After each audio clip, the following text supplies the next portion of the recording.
I am Arthur, 28 years old. For 20 long, agonizing years, my family treated me like an absolute ghost in my own home, completely ignoring my existence in favor of my golden child older brother, Julian.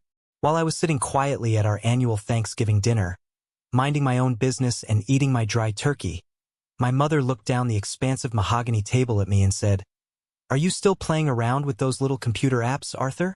You really need to find a job with a real salary so you do not end up homeless or begging us for your inheritance." They laughed at me in front of 12 extended family members. My brother smirked like he had just won the lottery, and my father just shook his head in profound disappointment. But there is one thing they did not know. I had a massive secret hidden in my tailored suit jacket pocket. I had just sold my tech company for $310 million, and now they are facing absolute financial ruin, crying, and begging me for a piece of the pie to save their precious real estate investments. Before I tell you exactly what happened and how I completely turned the tables on them, hit that like button if you believe in justice and earning your own way in this world. And do not forget to let me know where you are watching from in the comments section below. Now, let us go back to where this entire nightmare began. The dining room smelled of roasted turkey, heavy sage stuffing, and incredibly expensive Cabernet Sauvignon that my father had decanted 2 hours prior. It was the exact same Thanksgiving setup we had every single year at my parents' massive, sprawling estate in the most exclusive zip code of Connecticut. The crystal glasses gleamed under the antique chandelier, casting sharp little rainbows across the fine linen tablecloth. The conversation was, as it always had been for my entire life, entirely dominated by my 35-year-old brother, Julian, and his insufferable fiancé, Preston. I was sitting near the absolute end of the table, wedged awkwardly between my Aunt Beatrice and a distant cousin who had not spoken a single word to me all evening. I was completely used to this dynamic. I was the furniture. I was the guy you invited because blood obligation and social appearances demanded it, not because anyone actually wanted to hear my voice or know anything about my life. Julian was busy holding court at the center of the room, loudly bragging about a minor promotion at his mid-level marketing firm. He wore a cashmere sweater that probably cost more than my first car, leaning back in his chair with the unearned confidence of a man who had never faced a real consequence in his life. My parents were leaning in toward him, their eyes shining with absolute, unfiltered adoration. You would think the man had just cured a major global disease or negotiated world peace. My father, Richard, kept nodding and raising his wine glass in silent tribute to Julian's incredibly mediocre achievements. Preston, an arrogant hedge fund manager who insisted on wearing a full tailored suit to a family holiday dinner, was swirling his dark red wine and talking about the $2 million real estate property they were currently looking to purchase in Westchester. He made a very specific point to mention the neighborhood's strict HOA meetings, the exclusivity of the local country club, and the sheer prestige of the zip code. Everyone at the table made soft sounds of pure awe and deep admiration. Aunt Beatrice actually clapped her hands together like a delighted seal. Then, inevitably, the spotlight swung over to me. It was never a warm spotlight. It was a harsh, blinding interrogation lamp designed to expose my supposed failures. Aunt Beatrice leaned over, her heavy, suffocating floral perfume completely masking the smell of the savory food, and asked if I was still living in that tiny little apartment in Boston and working on my little computer games. That was the exact cue my mother, Eleanor, needed. She placed her silver fork down on her gold-rimmed china plate, looked at me with a mixture of pity and deep embarrassment, and delivered her humiliating line about me needing a real salary and worrying about my future inheritance. The laughter that followed her comment was not loud, but it was incredibly sharp and deeply malicious. It was the condescending, synchronized chuckle of people who believed they were fundamentally better than you in every conceivable way. I looked at Julian. He was smiling, a smug, deeply satisfied expression plastered across his perfectly groomed, moisturized face. I looked at my father. He did not defend me. He did not tell them to lay off or show a shred of basic human decency. He just stared at me with this heavy, silent judgment, as if my very existence was a poor reflection on his pristine legacy. I reached slowly into the inner pocket of my dark suit jacket.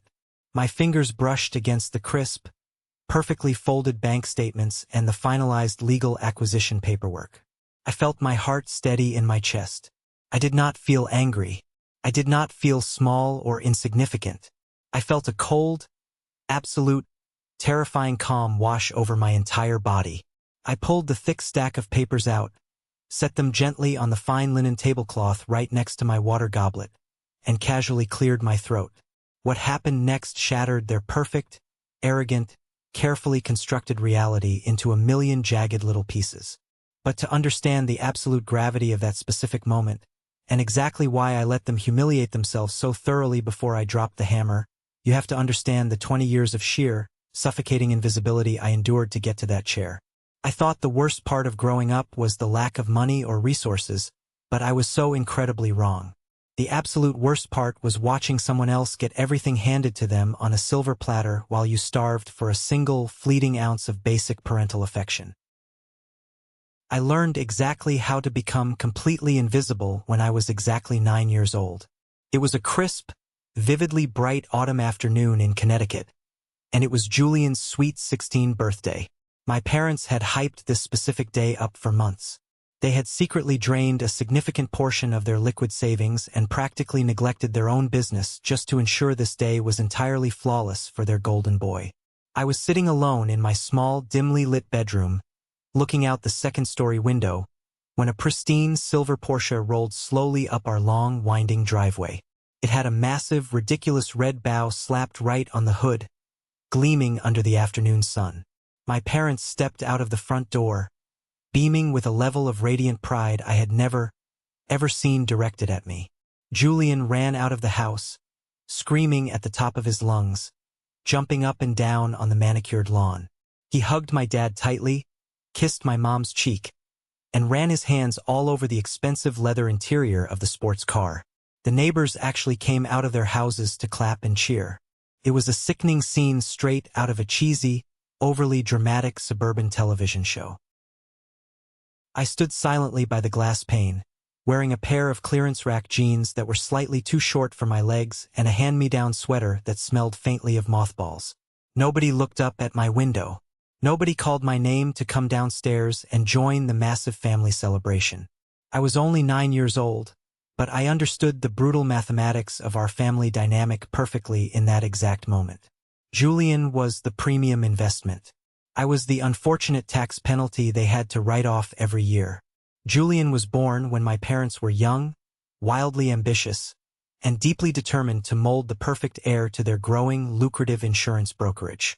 By the time I came along 7 long years later, the novelty of parenting had completely worn off. The meticulously crafted baby albums simply stopped existing. The spontaneous, fun family vacations turned into mandatory Julian's elite hockey camp trips, where I was dragged along just to sit in freezing cold bleachers for hours with a cheap coloring book. The divide became violently, undeniably clear when it came to our education. Julian was heavily enrolled at Westfield Academy, an elite, highly exclusive private institution that cost more per semester than most hardworking people make in an entire year. He wore a tailored navy blazer with a gold-embroidered crest.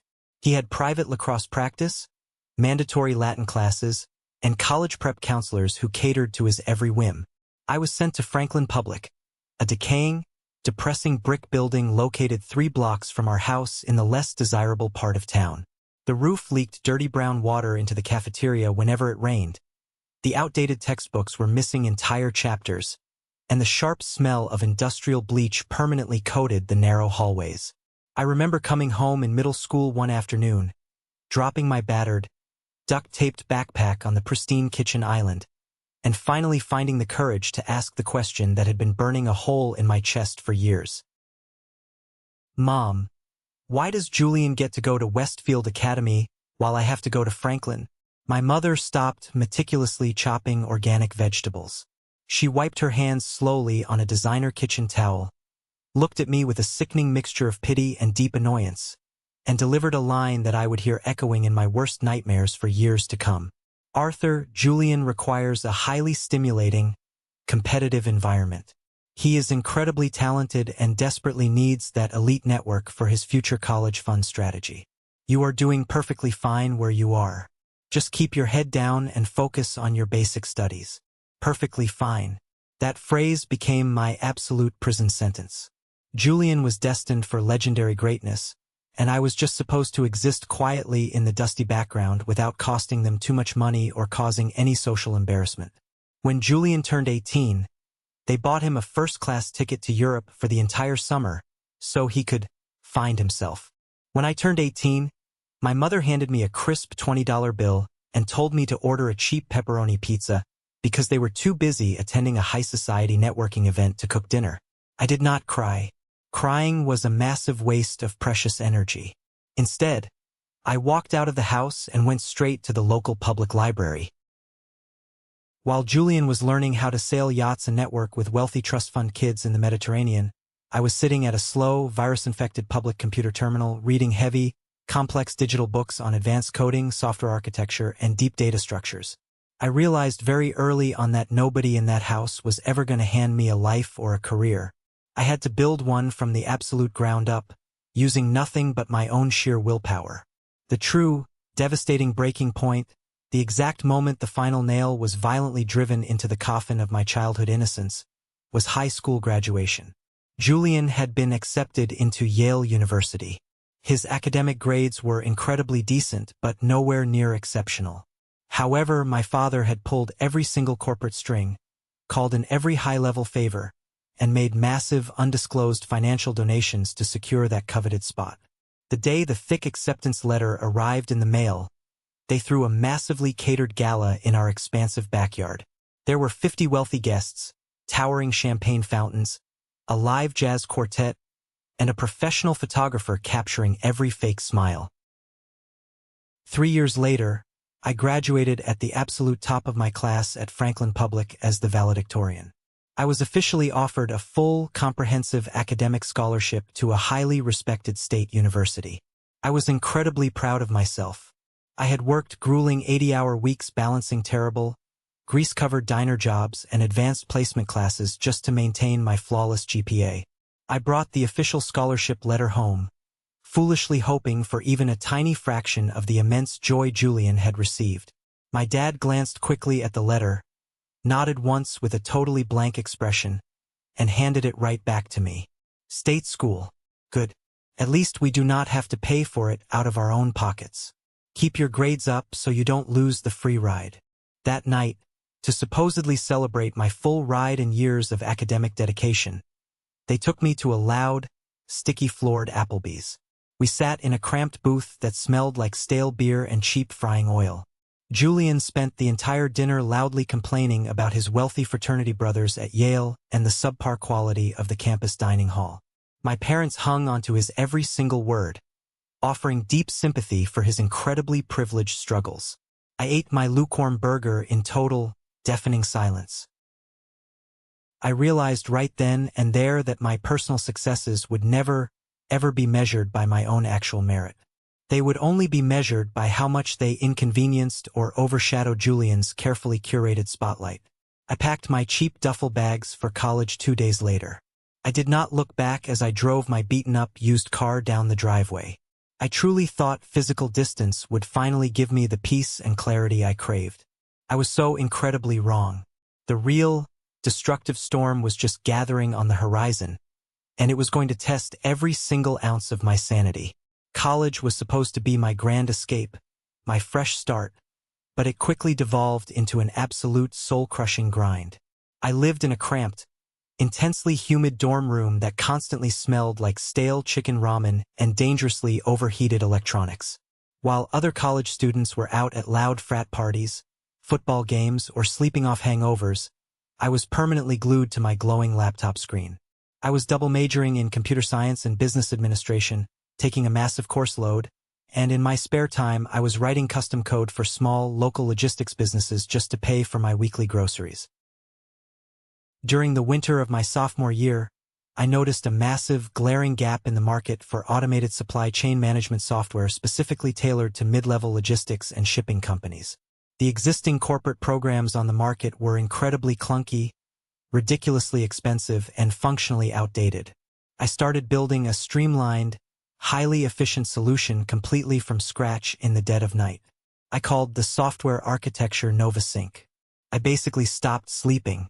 I survived entirely on cheap, acidic black coffee and sheer, unadulterated willpower. I poured every single ounce of my deep familial frustration, every painful memory of being ignored and sidelined, into thousands upon thousands of lines of flawless code. By the beginning of my junior year, I had a fully functional, highly impressive working prototype. I aggressively pitched it and landed my first small client, a local trucking company struggling with inventory tracking. They paid me $6,000 for the installation and licensing. The absolute high I felt from earning my own significant money, strictly through my own intellect and labor, was intensely intoxicating. But massive success, even in its early stages, always attracts dangerous vultures. I had a dorm roommate named Simon. Simon was a highly charismatic, incredibly lazy guy who skated through all his classes on his superficial charm and his wealthy parents' black credit cards. He saw the impressive checks coming in the mail. He saw my grueling late nights and the complex dashboards on my monitors. I foolishly trusted him just enough to leave my primary laptop open and unlocked when I went down the hall to the communal showers. That was a nearly fatal business-ending mistake. One evening, I logged securely into my main server and immediately noticed a massive, unauthorized data transfer protocol running in the background. Someone had systematically copied huge, foundational chunks of the proprietary NovaSync source code. Cold, paralyzing panic gripped my chest. I quickly ran a trace and tracked the specific IP address right back to Simon's expensive desktop computer sitting across the room. He was actively planning to pitch my software to a massive rival tech incubator under his own name the very next morning. I felt physically sick to my stomach. It was the exact same heavy feeling of profound betrayal I felt in my own house growing up, but this time it was my actual livelihood and my entire future on the line. I did not confront him physically. I did not scream or throw punches. I used my brain. I reached out frantically to a guy I had met on an advanced, highly exclusive cybersecurity coding forum, a brilliant, notoriously sharp student named Marcus. Marcus and I had been collaborating remotely on small side projects for months. I explained the dire situation over a heavily encrypted chat. Marcus did not hesitate for a single second. Within 3 tense hours, he helped me build a devastating digital backdoor directly into Simon's copied files. We completely corrupted the stolen code, injected a highly aggressive self-deleting script, and permanently locked Simon out of the primary development servers. When Simon confidently went to do his big, stolen presentation the next day in front of the wealthy investors, his program immediately crashed, flashed a giant error screen, and systematically deleted his entire hard drive, wiping out all his personal files in the process. He came storming back to the dorm room screaming, red in the face, violently threatening me with a massive lawsuit and claiming his father's expensive lawyer would destroy my life. I sat calmly on my unmade bed, looked him dead in his furious eyes, and handed him a thickly printed, highly detailed log of his illegal IP transfers and corporate espionage attempts. Go ahead and call a lawyer, Simon. I highly encourage it. I have the undeniable digital footprint of your attempted corporate theft. If you push this, you will be permanently expelled from this university, and you will go straight to jail for intellectual property theft. He went completely pale, packed all his bags in absolute silence, and moved out of the dorm that exact same night.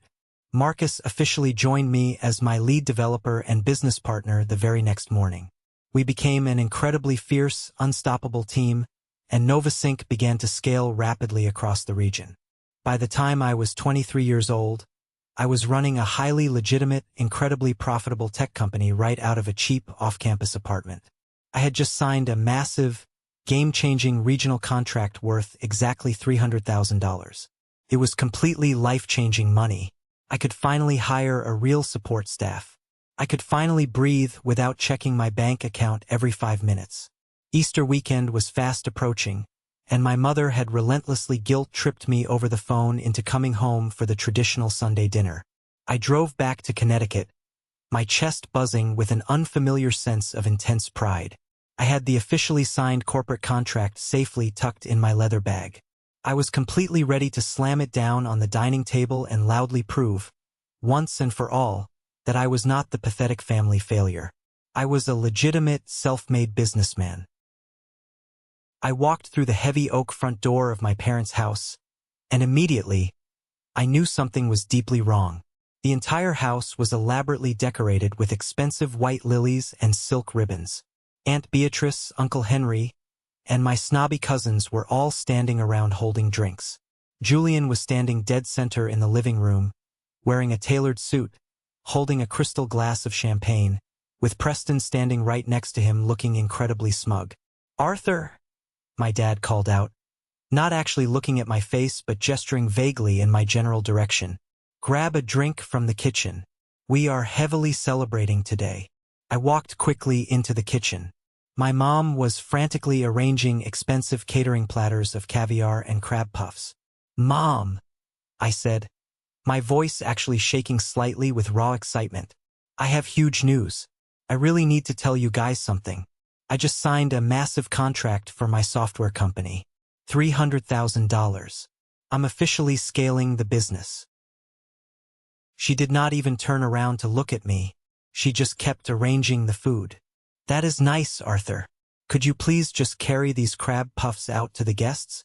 Julian just proposed to Preston this morning, and they are planning a massive spring wedding. We are currently discussing the country club venue budget and the guest list." I stood there, completely frozen, holding the heavy silver plate of appetizers. $300,000.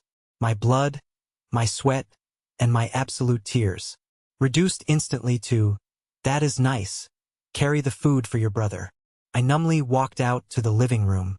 Julian was holding up his hand, loudly showing off a massive, custom-made platinum engagement ring. Preston was loudly bragging to my uncle about how he flew a private jeweler in from Antwerp just to design the specific cut. My father was heartily patting Preston on the back, warmly calling him son, and offering to pay for the open bar at the reception. I tried one more desperate time. I sat down at the dinner table.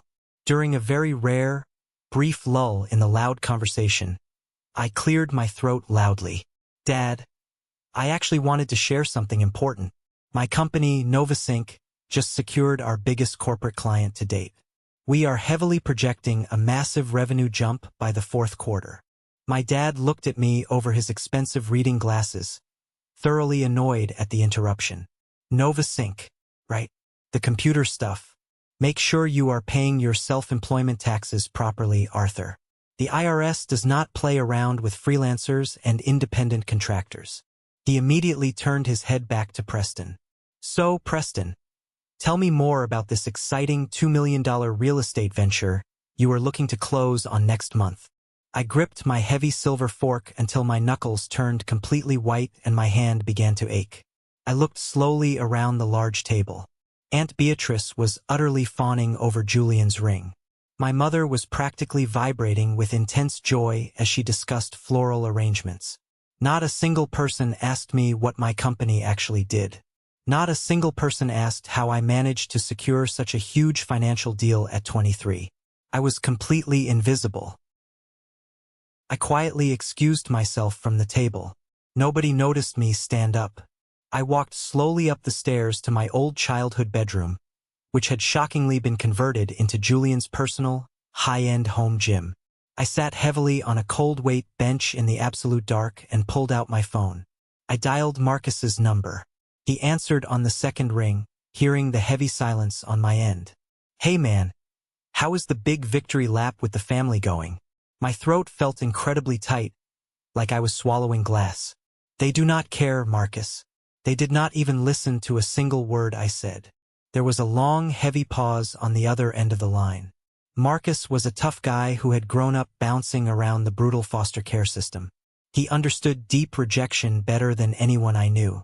"Arthur," he said, his voice deadly serious and entirely devoid of pity, "stop trying to buy fresh bread at a hardware store.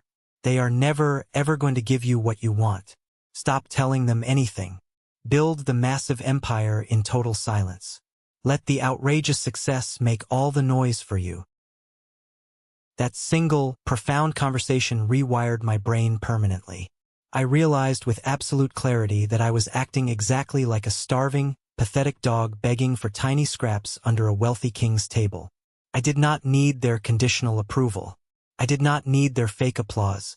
I was going to build something so massively undeniable, so incredibly powerful, that they would eventually choke on their own profound ignorance. I packed my bag, left no note, walked out the front door, and drove back to my small apartment in the middle of the dark night. I was completely done being the tragic victim of their narrative. I was stepping directly into the eye of the storm, and I was going to conquer it alone. The next 5 consecutive years were an absolute, blinding blur of relentless, obsessive, uncompromising work. I completely and utterly detached from my family's ongoing, exhausting drama.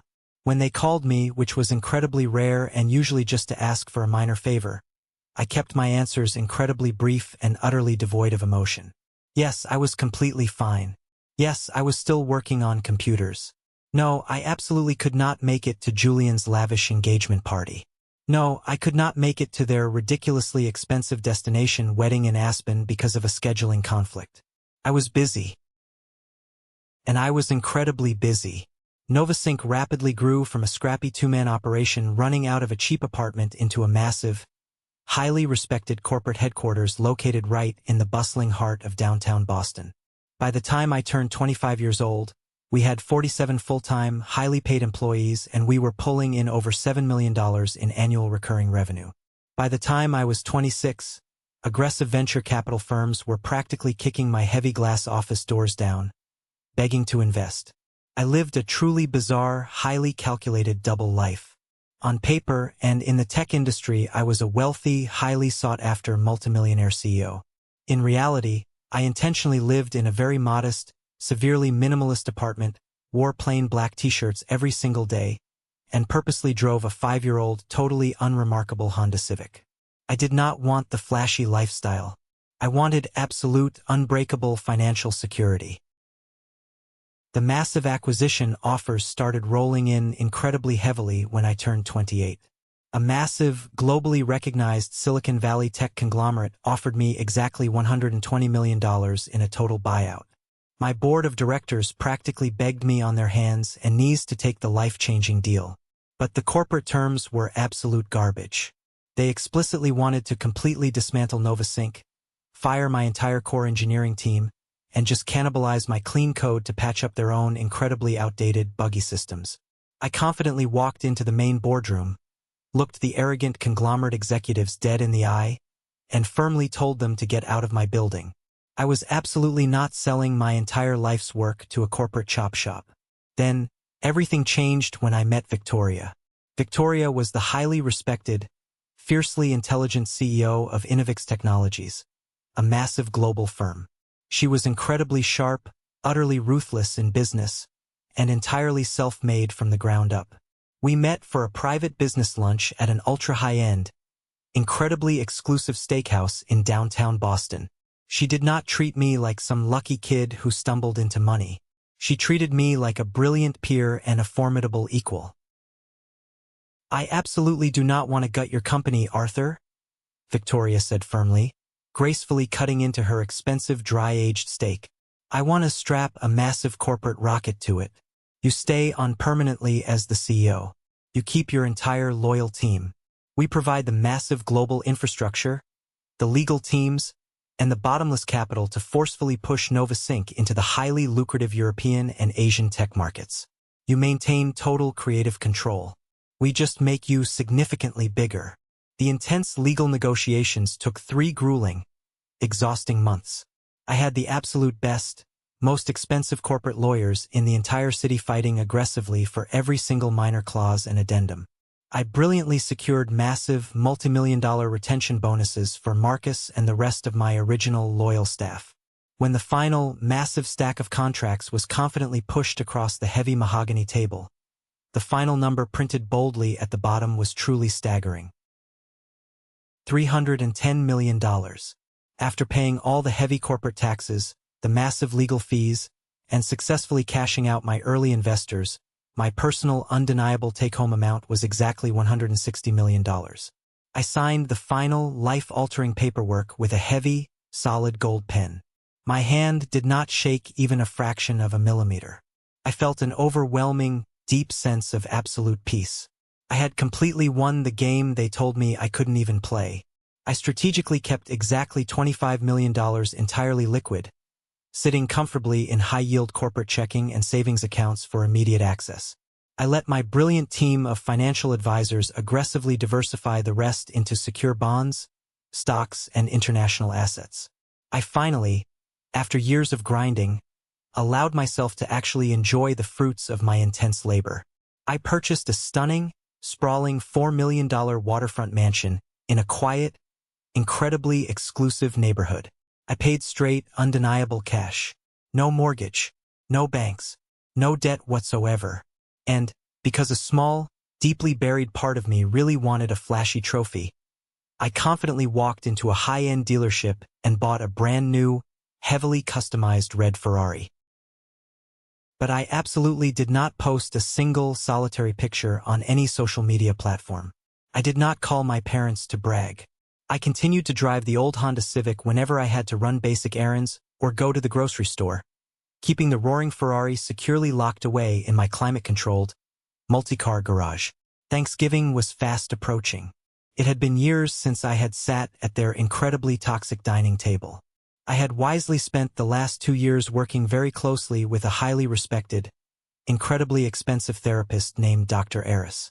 I had spent countless, painful hours slowly unpacking the severe, deeply damaging emotional neglect I had suffered in that cold house.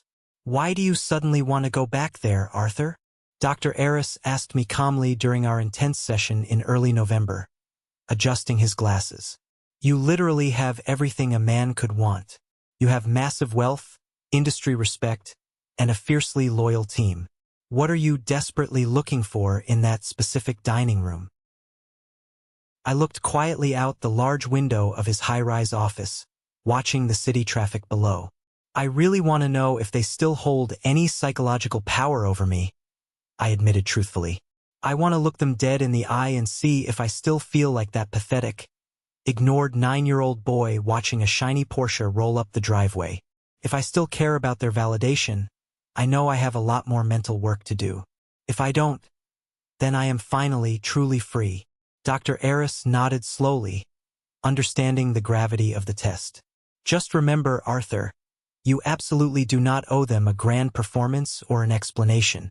Your immense worth is already completely solidified." I called my mother later that evening to officially RSVP for the dinner. She sounded completely shocked to hear my voice, then immediately shifted right back into her usual, condescending tone. "Oh, Arthur. Good. Julian and Preston will definitely be here. It will be a very full, busy house. Try to actually dress nicely this year, please. We have important guests coming." I hung up the phone without arguing, walked calmly into my massive home office, and deliberately picked up the thick, heavy leather-bound folder containing the final Innovix corporate acquisition documents and my latest bank statements. I placed it gently and securely into the inside pocket of my custom-tailored suit jacket. I genuinely did not know if I was actually going to use it, but I deeply wanted the weapon fully loaded and ready. I drove back to Connecticut that Thursday in the old Honda Civic. The sky was a heavy gray, and the air was freezing cold. I pulled slowly into the massive, familiar driveway, parking my cheap car directly behind Julian's brand-new, ridiculously expensive Range Rover and Preston's leased BMW. I took a deep, steadying breath, grabbed my jacket, and walked confidently up to the grand front door. I was walking straight into the eye of the storm, but this time, I was the one entirely controlling the weather. I stepped out of my 5-year-old Honda Civic and felt the biting chill of the Connecticut November air hit my face. The sheer visual contrast in the massive, sweeping driveway was almost comical. My faded gray sedan was parked directly behind Julian's pristine, aggressively waxed Range Rover and Preston's ridiculously expensive leased BMW. To any outside observer, my car looked like it belonged to the hired catering staff. To me, it was the perfect, unassuming armor. I grabbed my overnight bag, feeling the reassuring weight of the leather folder tucked safely inside my tailored suit jacket, and walked up the wide brick steps to the grand front entrance. Before I even had the chance to press the brass doorbell, the heavy oak door swung wide open. My Aunt Beatrice stood there, holding a crystal tumbler of amber liquid, her face already flushed with early evening alcohol. She looked me up and down, her heavily mascaraed eyes instantly zeroing in on my lack of a designer watch or flashy accessories. "Arthur," she announced loudly, her voice dripping with that signature, suffocating blend of fake warmth and genuine condescension. "You actually made the drive. We were all taking bets on whether your little jalopy would break down on the interstate. Come in, come in. Wipe your shoes thoroughly on the mat. Your mother just had the marble foyer professionally polished." I stepped inside the massive house. It smelled exactly the same as it had during my miserable childhood. It was a suffocating mix of expensive floor wax, heavy cinnamon candles, and the overwhelming scent of roasted meat emanating from the designer kitchen. Nothing had changed. The grand, sweeping staircase still looked like a movie set, and the walls were still lined with framed, professional photographs of Julian. Julian playing lacrosse. Julian graduating from his elite private school. Julian receiving his incredibly expensive college fund from my beaming parents. There was not a single solitary picture of me anywhere in sight. I was a ghost returning to a house that had never acknowledged my life. I walked slowly into the expansive living room. The large stone fireplace was roaring, casting a warm, flickering orange light over the wildly expensive leather furniture. Julian and Preston were standing dead center, completely holding court, surrounded by my parents, Uncle Henry, and two of my older cousins. They were all laughing loudly at something Preston had just said. My father, Richard, looked up and finally noticed me standing awkwardly on the edge of the expensive Persian rug. "Arthur, you made it?" he said, his tone incredibly flat, completely devoid of any paternal warmth or genuine excitement. "Go grab a drink from the bar cart. Just do not touch the vintage scotch."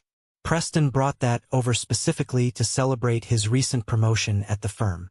"Congratulations on the promotion, Preston," I said calmly, walking over to pour myself a simple glass of sparkling water.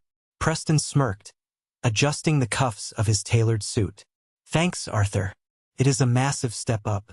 The firm is absolutely crushing the market this quarter. Managing director level comes with a lot of heavy responsibilities, but the compensation package is undeniable. We are heavily leveraging the new income to expand our real estate portfolio. You really have to diversify if you want to build generational wealth." Julian leaned into Preston, resting his hand proudly on Preston's shoulder. Preston is being incredibly modest. He is practically running the entire Northeast Division now. We are currently closing on a stunning $2 million property in Westchester. It has a massive wine cellar, a private tennis court, and it is in the absolute best school district for when we eventually decide to start a family. My mother, Eleanor, walked into the room carrying a silver tray of complicated appetizers. She practically beamed with radiant, unfiltered joy as she looked at Julian. "Oh, Julian, it is just so incredibly wonderful. You two are building such a perfect, beautiful life together. It is everything a mother could ever possibly want for her son." I stood silently by the bar cart, taking a slow sip of my water. I watched the entire interaction with a cold, almost anthropological fascination. I did not feel the familiar, crushing sting of jealousy that used to paralyze my chest when I was younger. I did not feel the desperate, burning urge to shout about my own achievements just to get their attention. I just watched them carefully, analyzing their body language and their loud, boastful words. I knew something that they absolutely did not know. I had spent years in the tech industry, and my financial advisors moved in the exact same elite circles as Preston's flashy hedge fund. I knew for a definitive fact that the commercial real estate market they were heavily leveraging was currently standing on the edge of a massive cliff.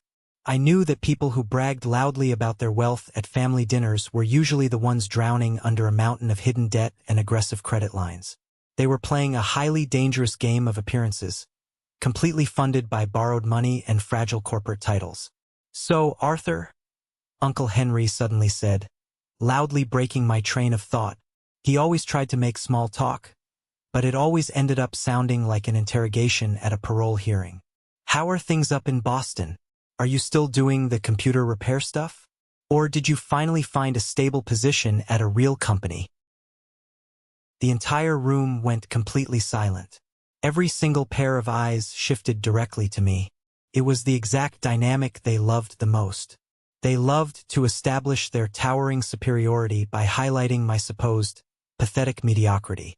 "I am still working in the software industry, Uncle Henry," I replied evenly, my voice perfectly steady and completely devoid of defensive anger. "Things are going very well. We have had a very busy year." Julian let out a short, incredibly patronizing laugh. "Software industry, right? Arthur, you really need to be careful with the whole freelance gig economy thing. It is totally fine for your early 20s when you are just figuring things out, but you are creeping up on 30 now. You need real health insurance. You need a solid 401k match. If you want, I can talk to some of the entry-level HR recruiters at my marketing firm. They always need low-level IT guys to fix the jammed printers and reset passwords. The salary is not great, but it is steady." My mother nodded in aggressive agreement, her expensive earrings catching the firelight. "You really should listen to your brother, Arthur. He knows exactly how the corporate world works. You cannot just live in a tiny apartment forever, playing on your computer. You have to start thinking about your long-term future before it is completely too late."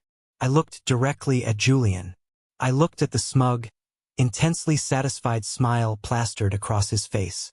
I felt the heavy leather folder pressing warmly against my ribs. I had $160 million sitting securely in my personal accounts. I owned a $4 million mansion fully outright.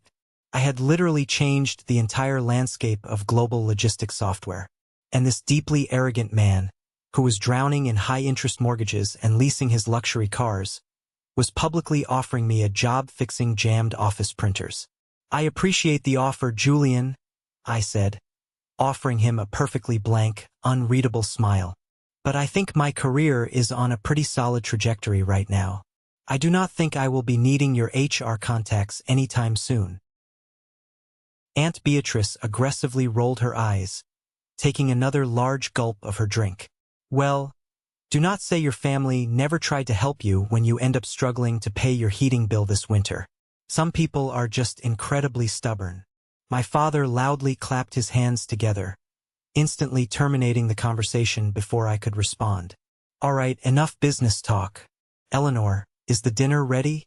Preston brought a spectacular vintage wine that needs to be poured, and I am absolutely starving." We all moved slowly into the grand dining room. I took my usual, designated seat at the far end of the massive table, as far away from the center of attention as physically possible. The table was meticulously set with the fine china, the heavy crystal goblets, and the expensive silver cutlery. As I sat down, I quietly unbuttoned my suit jacket. I reached inside, pulled out the thick leather folder, and placed it gently on the table, resting it right next to my water glass. Nobody noticed the folder yet. They were too busy loudly arguing over who got the best cuts of the roasted turkey and aggressively complimenting my mother on her dry, flavorless stuffing. The trap was completely, perfectly set. The suffocating arrogance in the room was so incredibly thick you could cut it with a knife.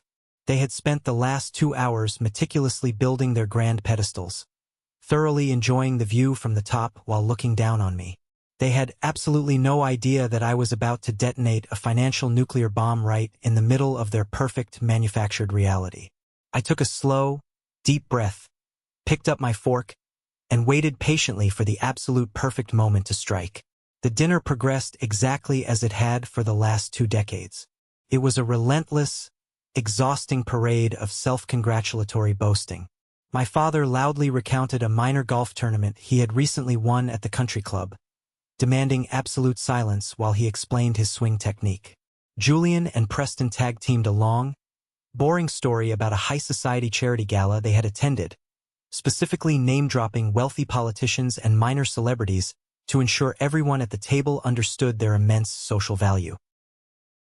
I ate my food in total, calculated silence. I watched the wine bottles slowly empty and the volume of the room steadily increase. I was waiting. I was a sniper carefully controlling my breathing, waiting for the target to walk directly into the crosshairs.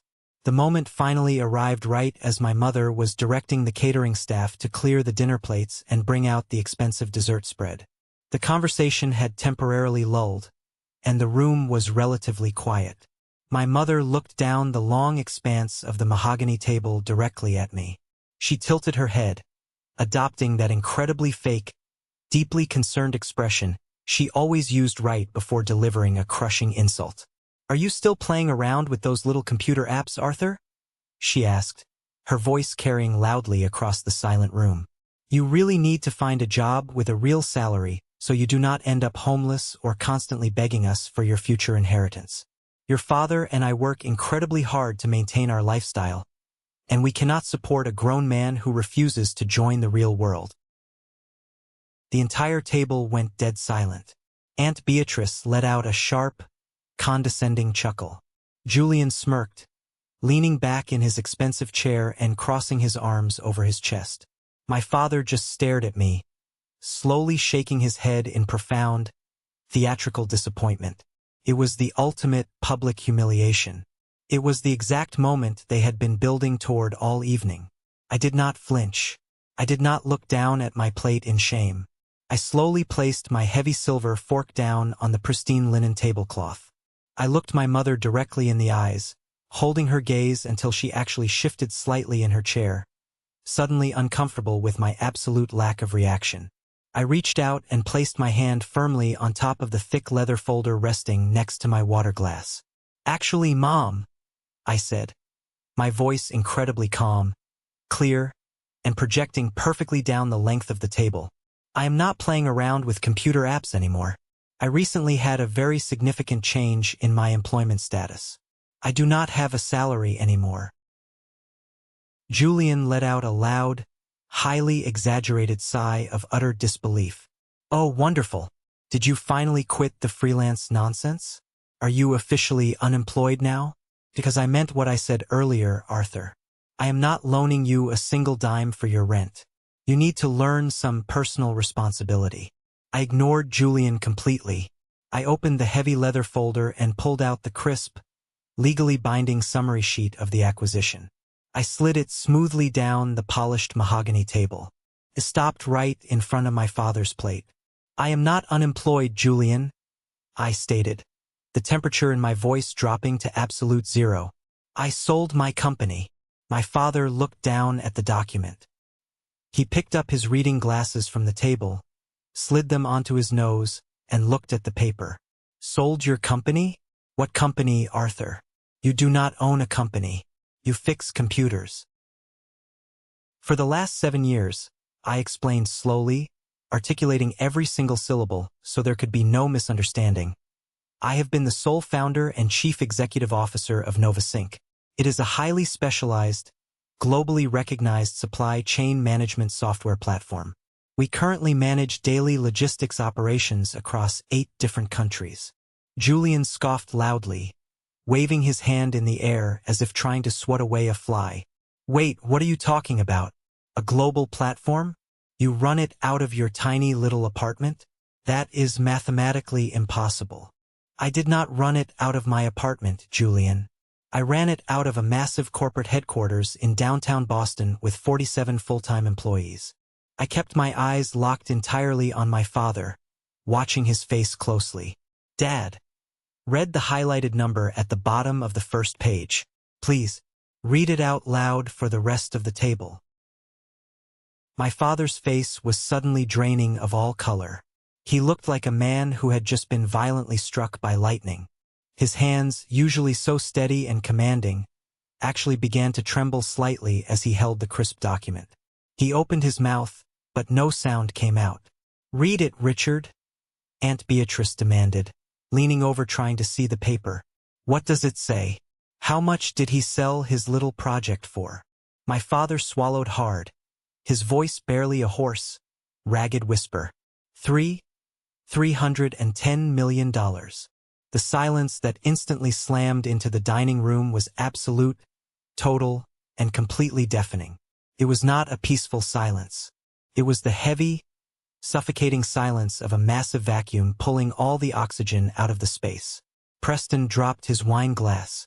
It shattered against his crystal water goblet, but nobody even moved to clean it up. "That is a fake document," Julian suddenly shouted, his voice cracking wildly, pointing an aggressive finger at me from across the table. "This is a sick, twisted joke. You printed this out to ruin my evening. You are a low-level coder. You drive a beat-up Honda Civic, Arthur. You are completely broke."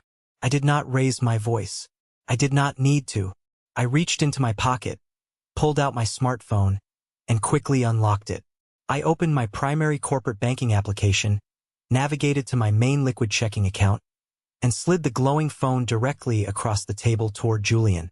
"Look at the screen, Julian," I commanded softly. Julian leaned forward, his perfectly groomed face twisting into a mask of pure, unadulterated horror.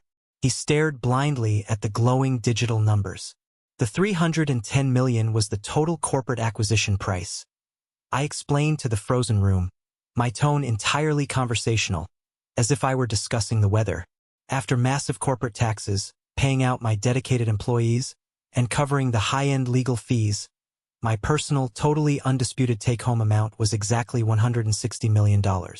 What you are looking at right there on that screen, Julian, is the $25.5 million I currently keep entirely liquid in cash for my daily expenses. The rest is heavily invested in a highly diversified portfolio managed by people who are significantly smarter than Preston.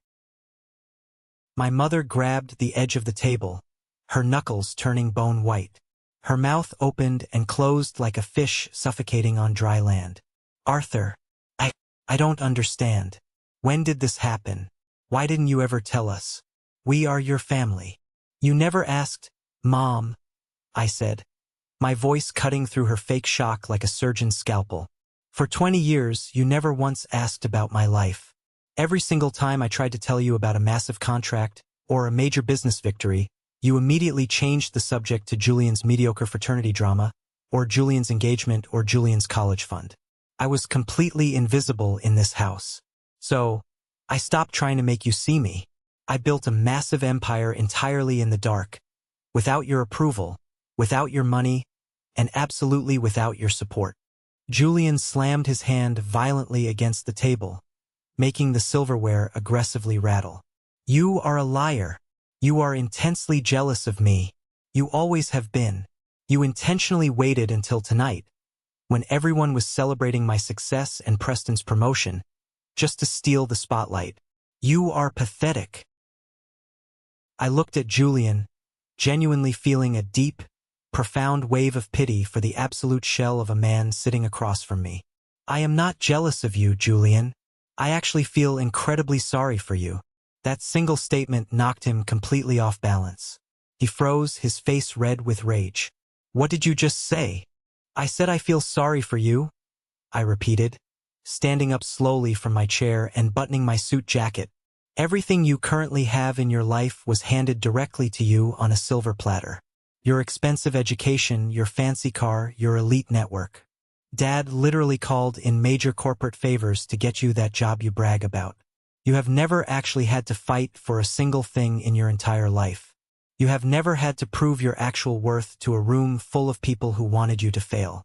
And now, you are loudly bragging about leveraging yourself into massive debt just to buy a piece of real estate you cannot actually afford, just to impress people who do not actually care about you."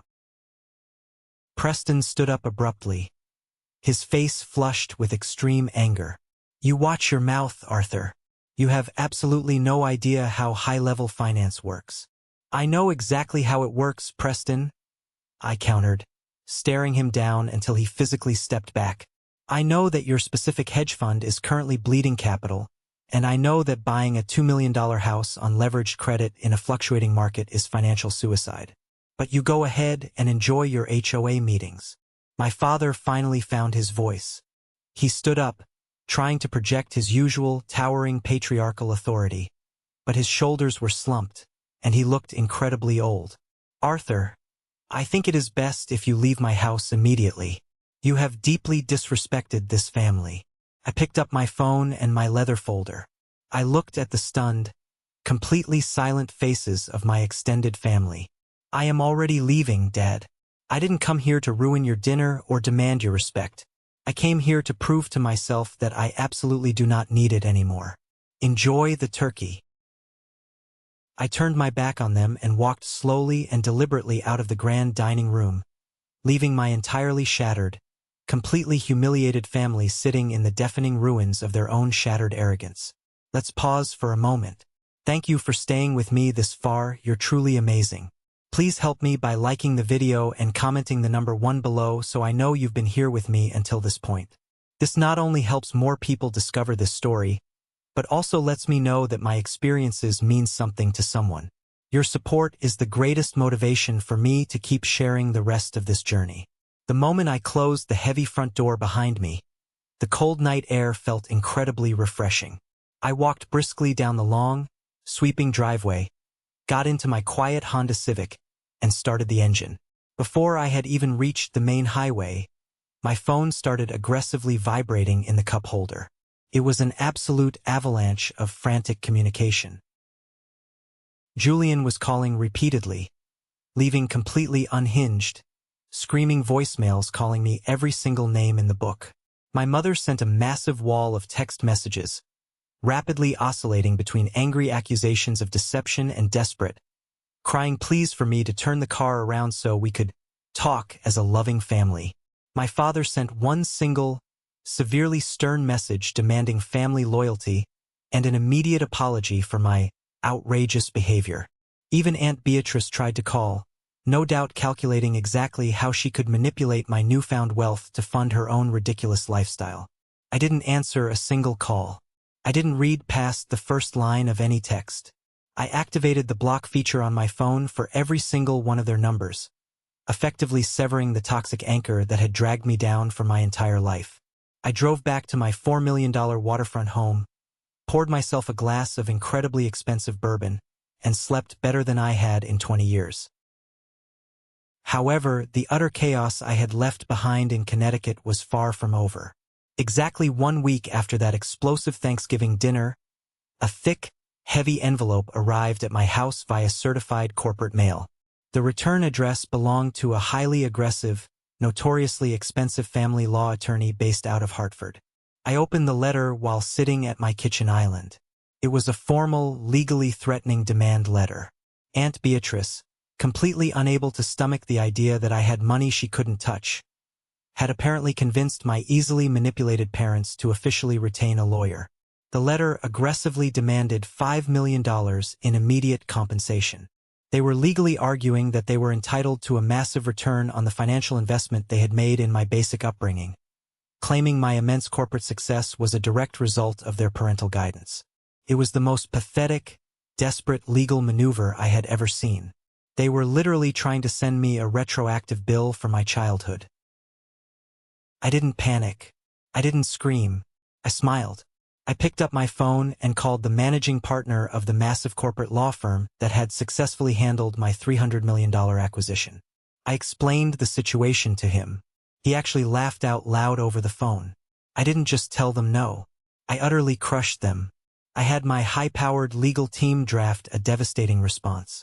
We included a meticulously detailed, certified financial breakdown proving exactly how much money they had lavishly spent on Julian's private schools, cars, and college fund, contrasted sharply with the absolute bare minimum they had legally spent on my public education.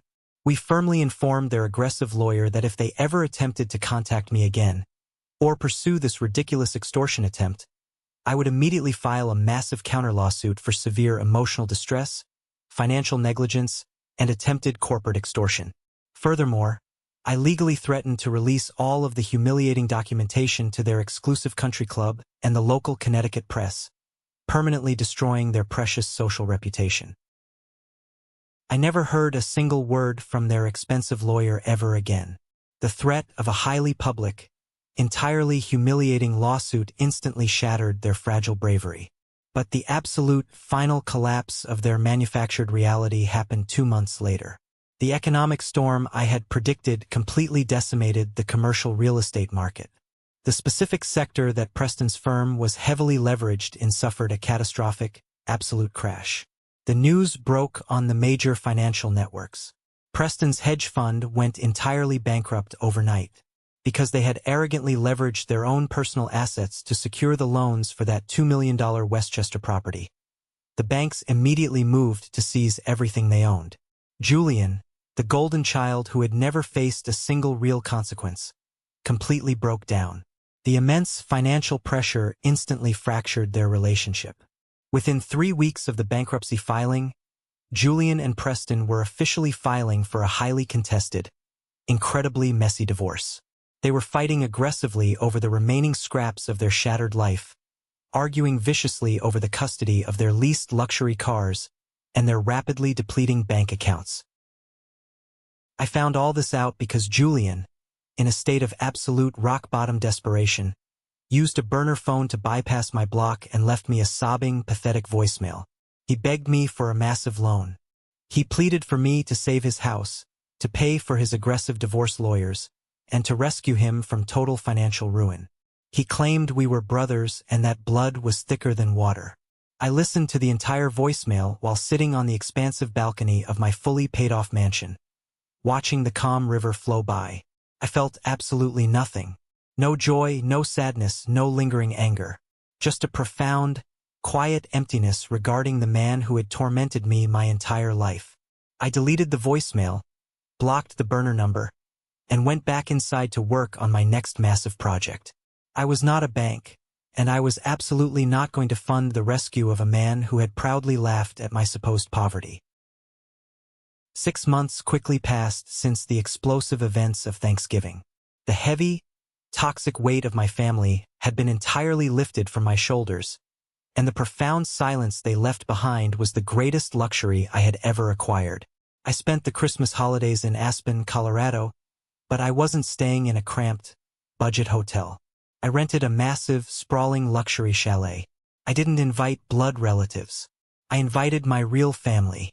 Marcus, my brilliant lead developer, flew out with his new wife. We spent our days aggressively skiing down the pristine mountains and our evenings drinking incredibly rare, expensive wine by a massive stone fireplace. We celebrated our immense, collective success, completely free from the suffocating judgment of people who didn't understand our intense grind. I wasn't resting on my financial laurels either. Retirement at 28 sounded incredibly boring. Marcus and I had already firmly established a brand new, highly aggressive tech startup focused entirely on AI-driven logistics solutions. We were already pulling in massive corporate interest and setting up infrastructure. But this time, I wasn't building my massive empire in total, terrifying silence. I was actively stepping into the light. In late spring, I received a highly formal, incredibly prestigious invitation. The business school at Yale University, the exact same elite institution my father had effectively bought Julian's way into, officially invited me to be the keynote speaker for their annual tech entrepreneurship conference. I seriously considered declining the invitation. The very name of the university carried a heavy, lingering stench of my family's toxic favoritism. But then I realized the profound, poetic justice of the situation. Julian had walked those pristine halls as a mediocre student funded by Daddy's checkbook. I was going to walk onto their grandest stage as an entirely self-made, wildly successful industry titan. I accepted the invitation. The massive auditorium was completely packed with hundreds of eager, hungry students and highly respected professors. I didn't give a boring, generic speech about corporate synergy or basic market trends. I gave a raw, entirely unvarnished speech about the brutal reality of creating massive success from absolute nothing. I spoke openly about the distinct advantage of being completely underestimated and how to weaponize the painful feeling of being entirely invisible into an unstoppable, aggressive drive. The massive audience hung on every single word. When the speech concluded, the Q&A session lasted for over an hour. As the heavy crowd finally began to slowly disperse, a young man nervously approached the edge of the stage. He was clutching a battered notebook, and his clothes looked like they had been purchased at a discount thrift store. He reminded me so intensely of myself at that age it actually made my chest ache. "Mr. Reed," he said, his voice shaking slightly with raw nerves. "My name is Thomas. I really wanted to thank you for your speech today." "Call me Arthur," I replied, stepping down from the stage to meet him at eye level. "What are you studying, Thomas?"